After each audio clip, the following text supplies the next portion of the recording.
A couple months ago, there was a single aesthetic feature added to a game that made a small section of the internet, me included, lose our collective minds. This feature served no gameplay purpose, changed no mode of interaction, and yet it felt like it made the game infinitely better. What was this feature?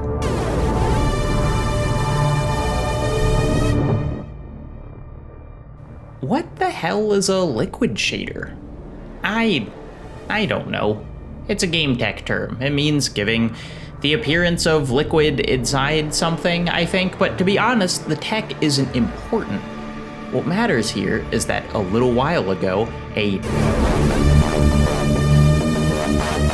was added to Half-Life Alyx, and now you can do this.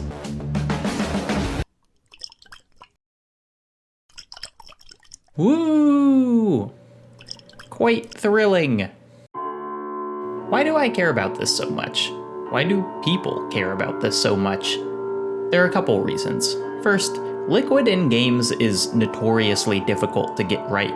In a medium that now has pores in every character's skin, light bouncing around like no one's business, and photogrammetried shrubberies, it still looks weird basically anytime a character takes a drink of anything.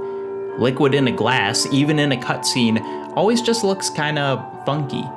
The ability to shake the simulated booze in here, make it bubble and swirl and slosh realistically, genuinely does feel like a huge tech step forward. But more importantly, I care that this bottle of beer feels like a bottle with beer in it, because Half-Life Alyx is a game about objects. It's a game about holding things. If you've seen a clip from Half-Life Alyx, it's likely from the first 5 minutes, and it's also likely the clip won't be about this magnificent vista, rooftops and wires and floating fortresses. No, it'll be about this stuff. A pen that you can hold and write on the window with. A dryer that actually turns on. A bottle that genuinely seems to be full. Alyx gets that the dream of VR, the dream of inhabiting another world, isn't built on horizons miles away. It's built on the intimate. No matter how good the resolution or how complex the AI, the single thing that connects us most to this virtual world is being able to reach out and do this. Interacting with objects isn't new, of course. Collecting items has been part of video games since the very beginning, even when the items themselves weren't actually visible. Anyone who's played an early Resident Evil knows the experience of pushing their character against a bookshelf or desk and pressing the interact button, hoping to grab some ammo or health that just so happened to be hidden there.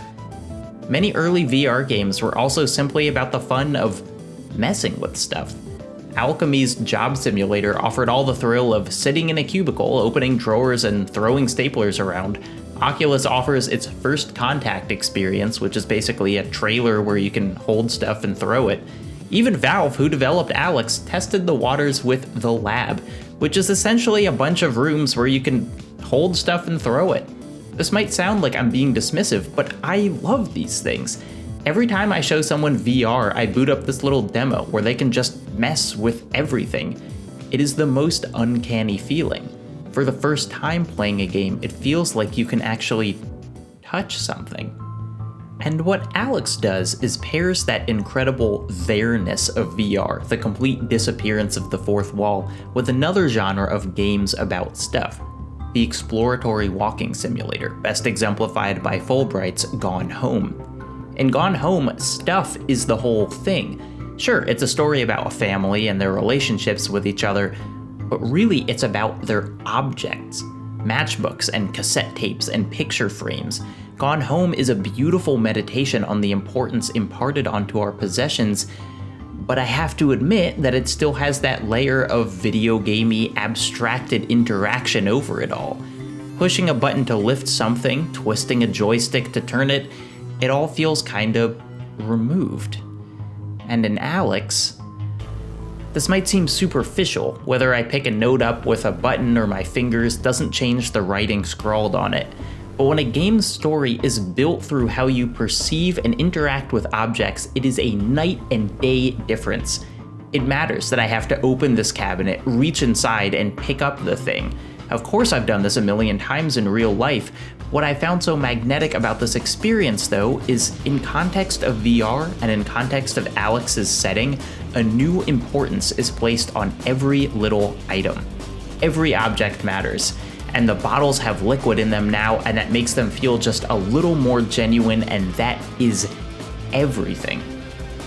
The legitimacy of stuff isn't just place setting either, though it takes a little while for Alyx to fully show the use of its objects. It takes meeting Jeff. Thanks.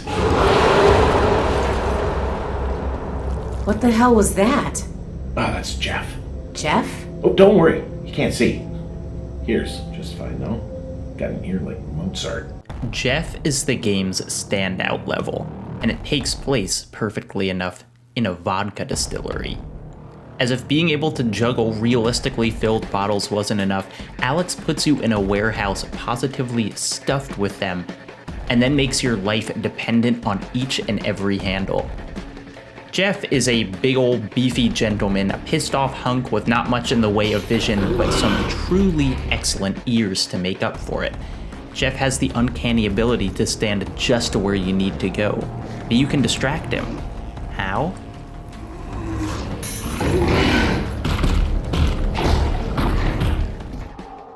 Throwing things to distract enemies isn't a new idea, but like most of Alyx, I have never actually thought about the throwable objects like this before.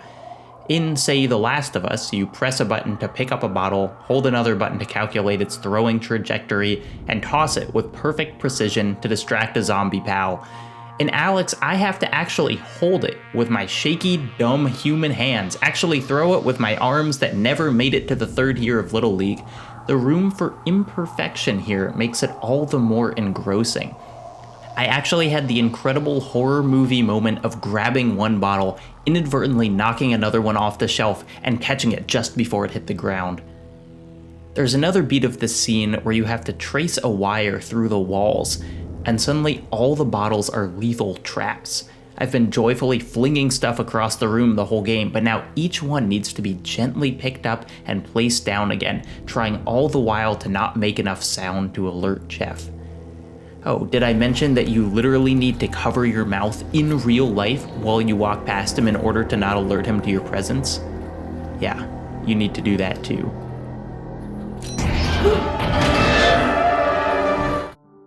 In general, the game forces a consideration of the physicality of objects and our own limitations regarding them.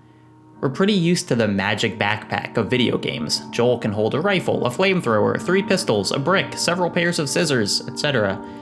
And it makes sense. By disregarding physical limits, games give players more options. But in Alyx, you have very limited inventory space. You've essentially got 2 pockets, and those pockets have to hold all your healing items and anything else you want to bring with you. Only 2. What is really important to you here? What objects are important enough to take up space on your physical body? There's a clever way around this, but one that imposes even more importance onto these objects that scatter the world, because along with your pockets, you also have 2 hands. So when I had the choice between either meds or grenades, I put the meds in my pockets and slowly crept down the hall, clutching 1 grenade in each hand, holding them by clenching my real-life fists. I was more aware of the presence of those grenades than in any other game I've ever played. Half-Life Alyx proves that it can do grand. There are train derailments, collapsing buildings, explosions aplenty. But it's not by chance that my favorite part of the game, the thing that stands out most, is the tiny, desperately scrabbling for a single bottle to throw across the room and distract a single bad guy. Trivial objects, small wares, trifles, my favorite parts of Alyx. Artistic depictions of these used to be known as rhopography, from the Greek word rhopos, meaning, well, exactly that kind of ephemera. I love how it sounds. Rhopography, like it's a field of study. Archaeology, astronomy, rhopography. However, you're probably familiar with it by its much more common, much less interesting name. Still life. When I was a kid, a still life was my absolute least favorite kind of painting. I mean, you have these unbelievable landscapes, surrealist nightmares, battle scenes, and then, what, a picture of fruit? I've seen fruit. I know what it looks like. The titles themselves were always especially egregious to me. What kind of artist names their work Bowl of Fruit number 12? Aren't they supposed to be creative? What I've grown to appreciate over the years is that treating a still life like a random photograph of a bunch of stuff is really missing the point. That idea, Ropos, of trifles and trivial objects makes a painting like this feel almost challenging. Like, sure, of course this giant battle scene deserves to be hung in a gallery, no one questions why this is important. Hanging a painting of a bowl of fruit in the same space as this is a demand to treat our least dynamic, most everyday scenes with the same level of contemplation. I kinda love that. Like, hey, I'm gonna spend dozens of hours honing my craft to make you think this fruit deserves your respect. Is it punk? Can a still life be punk?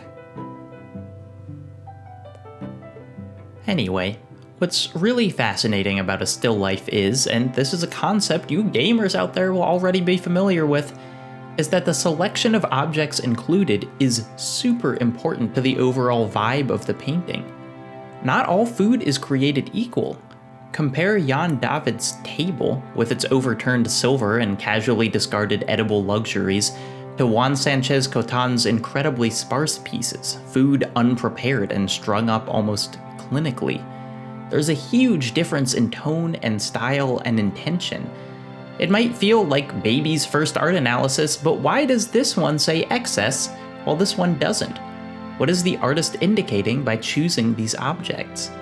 Because, just like a game, none of this is naturally occurring.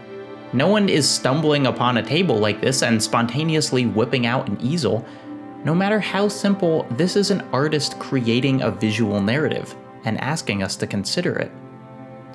Also, just like games, still lifes are often blindingly obvious, as evidenced by the just mountains of paintings with skulls in them. Oh, my still life has a skull in it. What could this mean? Is basically the great-grandfather to gaming's environmental storytelling through the world's most literal graffiti. Although the title still life implies, stillness, it's also been really fascinating to watch how the genre evolves through time. They have, of course, been influenced by various artistic styles. Picasso did still lifes as Picasso, Matisse did them as Matisse. But as Margit Rowell notes in her book Objects of Desire, there's also been a move towards more intimate objects and more personal stories. Freed from the realistic fiction solicited by a predetermined clientele, whether church, state, or individual client, 20th century artists can, generally speaking, indulge in the formulation of their own narratives, their own structures and objects of desire. Since the 20th century avant-garde artist takes a position outside, often in opposition to the values of bourgeois culture, art and its narrative are more closely tuned to individual histories and creative ambitions, timely as opposed to timeless discoveries and pleasures, and even irony, subversion, and transgression. Is it a surprise that I absolutely love this? Artists taking an incredibly formal school and shaping it to their own expression with all the weirdness and experimentation that comes with it? The rules stay the same, just objects, just the Ropos. But the more personal they get, the more they say about the world outside their borders, the more they can pull us into that story. They don't even have to be paintings. The 20th century sees a host of bizarre sculptural still lifes like Claes Oldenburg's Soft Typewriter or Robert Theron's Stacked Plates, each obviously atypical, but pulling the same focus onto the minutiae of everyday life. If you want to get really weird, you could check out Charles Ray's Tabletop, a sculpture that appears uniquely boring all of the sterility of an old still life with none of the paint, until you realize that each object is very slightly turning towards or away from each other. A still life that isn't still. Stop the presses! Alternatively, if you want to experience the modern still life, you could play Mountain's 2018 game Florence. And look, watching this video won't ruin Florence for you, but it's also a $3 phone game that takes 30 minutes to play, and it's one of my favorite games of all time. Go ahead. I'll be here when you get back. Florence, of course, breaks the rules of a still life right off the bat. There is a person in it. In fact, there are multiple people. The game is in large part a romance. We want to see them kiss. There are plenty of portraits in Florence, but part of the reason the game is so enthralling is that it also really lingers on how relationships affect the lives of the people in them, and it does so through, you guessed it, their stuff. When the game starts, our titular character is living the dream, employed at a place that's so draining she doesn't really have the energy to do anything else. To place us immediately alongside her, Florence asks us to perform some uncharacteristically boring actions. One of the first things you're presented with is her toothbrush, which you pick up and wiggle around for a while. Or a colorless tray of sushi for dinner, which you eat in whatever order feels right. Florence's items become our items, toothbrushes and food and phones which we absent-mindedly swipe through. These are of no particular importance to Florence herself, but their presence, gamified, makes us examine them anew in the same way a painting of fruit does. What does it say that this sushi appears so uneventful, that it can be so thoughtlessly picked at? Florence isn't just a game about routine, though. She meets someone new, she starts to date, and while her world immediately becomes more colorful, a more subtle change is that the way you interact with those robos begins to change. We can even stay on food. During the honeymoon stage of Florence's relationship with Krish, there's a breakfast scene where the screen is composed just like the earlier sushi dinner. But this time, it's bright and colorful, and this time Krish is there and we just can't take our eyes off him. And this time the selection of toast strawberry coffee feels light and playful. The framing is the same, even the subject is the same, and yet the two scenes couldn't be more different. There's also a scene in which they cook together, and it's so wonderfully active, taking the pan off the heat and tossing the contents around before putting it back on the burner, full of different colorful morsels. The game communicates completely different tones of relationship and comfort, all through food, all without words. I love it, I just love it. There's also the reframing of old items that comes with entering a relationship. As Krish, you clean your room, straightening posters that have probably faded into the background for years, putting away nerdy stuff that he maybe wants to wait until the third date to introduce. Show her your amiibos, Krish, you coward. My absolute favorite version of this is when the two move in together and you consider which of each person's robos gets to stay. Some of Florence's books move to make room for Krish's albums, her messy containers for leftovers get replaced with his neat stacked set, his toothbrush fits. There is so much communicated about each person and the dynamics of their relationship, all without words, all without even seeing them, just by what gets to go on the bookshelf and the kitchen and the bathroom. You are building your own still life.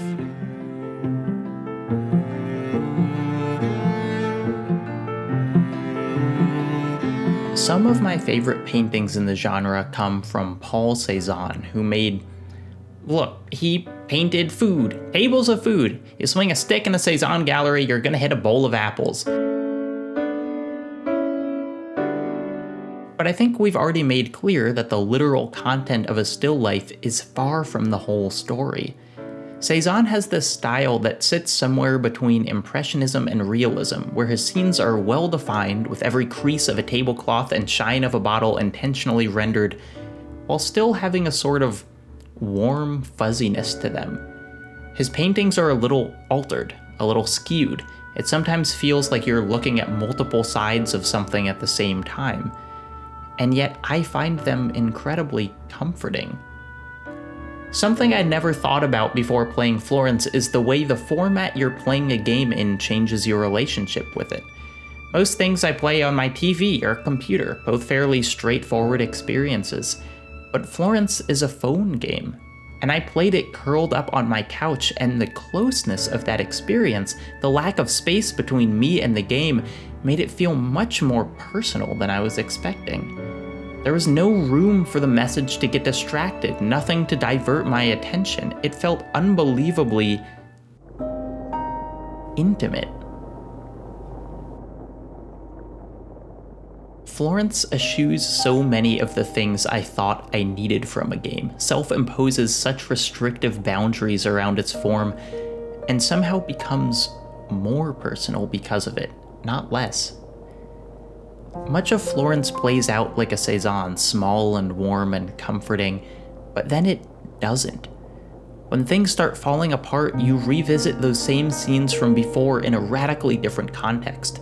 You return to the kitchen and the bookshelf, forced to re-separate those items you so thoughtfully arranged, those pieces of yourself that felt so perfectly individual and distinct, and now have faded into the same lifeless gray like the rest of the world. And it feels like ripping your heart in half.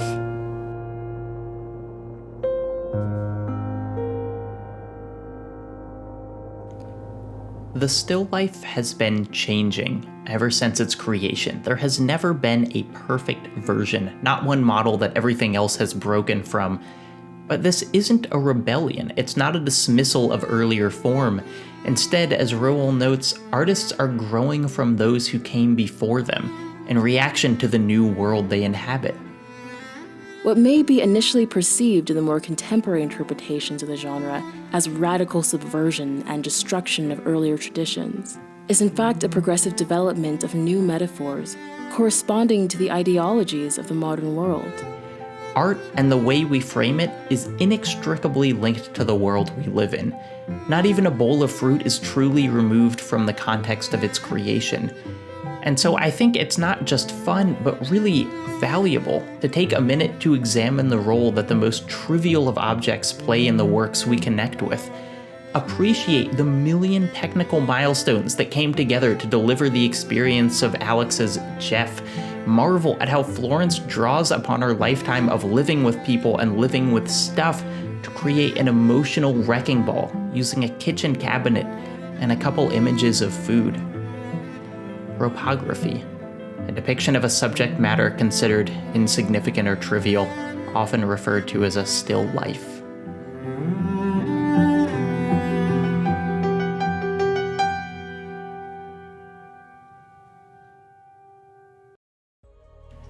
Hey, you like video essays, right?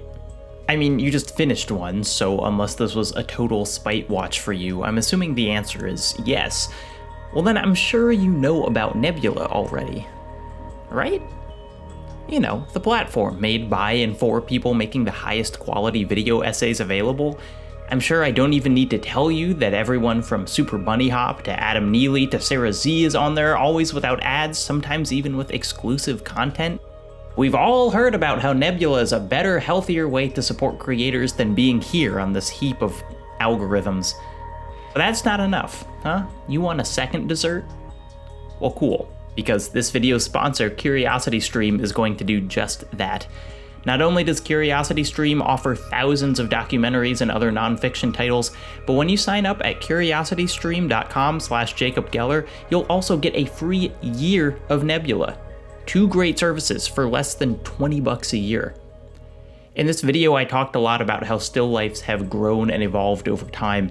CuriosityStream has a whole program called Art of the Future that basically takes this concept and runs with it, trying to predict where dance, theater, photography will go in the coming years. It is really cool and well worth watching if you are interested in, well, anything I was talking about in the last 20 minutes. So, one more time, Nebula, a site to watch all your favorite creators. CuriosityStream, a place to explore a vast library of educational film. Get them together and cheap just by going to curiositystream.com/Jacob Geller.